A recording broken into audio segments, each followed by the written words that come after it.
Cryptoslo, cryptocurrency news and investing.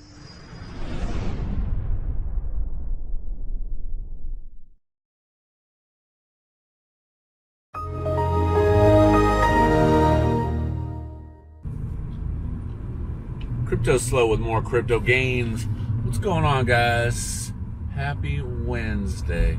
So, what's going on today in the market? Well, Bitcoin's still sitting around its boring level of 8,000. And we've talked about this. We're just going to bounce around in this area until it decides to make a move. Now, a little sideways consolidation is never a bad thing.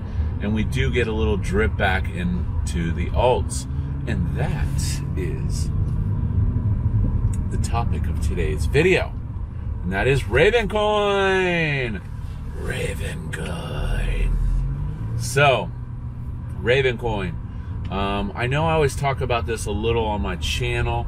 I always love RavenCoin. And just kind of looking at some of the numbers, it really today, I wanted to talk about whether or not I thought it was a buying opportunity.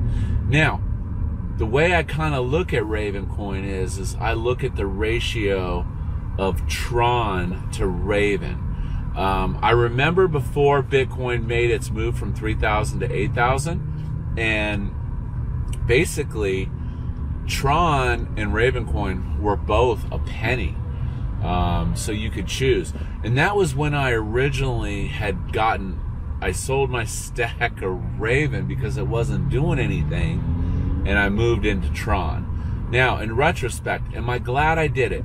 Raven mooned up to 7 cents, but has since dropped down to about 3 cents. Well, it's not such a bad thing because I got involved with Tron because Tron actually produces income through dApps and such.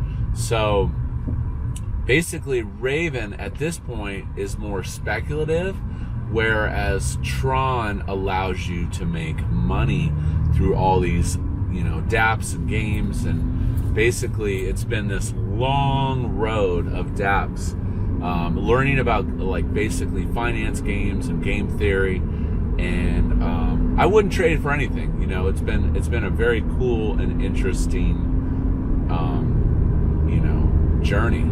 So with that being said, Tron has mooned up a little bit, and the ratio is actually about 1.8 to 1 on Raven to Tron. So it's not looking like too bad of an opportunity to stack your bags on Raven a little if you have a little extra Tron laying around. And I was originally trying to get back up to 100K bag of Raven.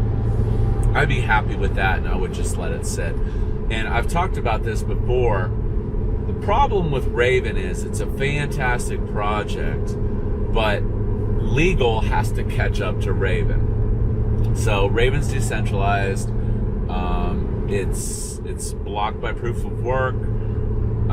It has all the properties of a good Bitcoin with programmable, opportunities.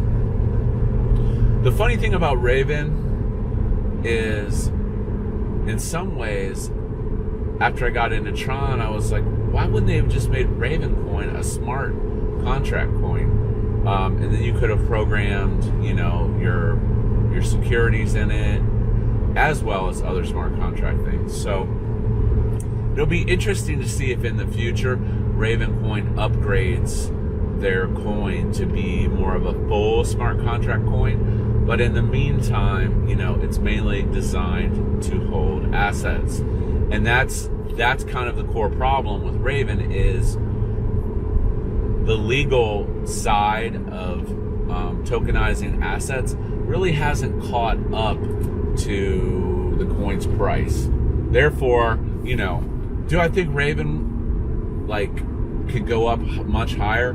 Absolutely. I think in the short term, any kind of bull movement, and Raven's going to easily go back to 6 or 7 cents. That's my opinion. Do I think it's possible? Yes. Do I think it's probable? Most definitely, because it's already gotten there this year one time. And I think it's going to return to that same easily It's an easy double, basically, I think, at this point. Now, that's not financial advice. Do your own research. But me personally, I'm going to continue stacking a little of my bags with a little more Raven because I think long term, I still think it can easily go to $1 in a bull run. You know, any dream coins. I mean, when I first started this in 17, Digibyte, Verge, you know, all those 21 billion coins that you dreamed of going to $1, I definitely think Raven could get there. So if you've got a little extra Tron laying around, you know, use Bittrex and flip it, get you some Raven. That's probably the easiest gateway to do that flip. And keep stacking, keep hodling. This is it. That's today's thoughts. This is Cryptoslo. Not talking gains, then we're not talking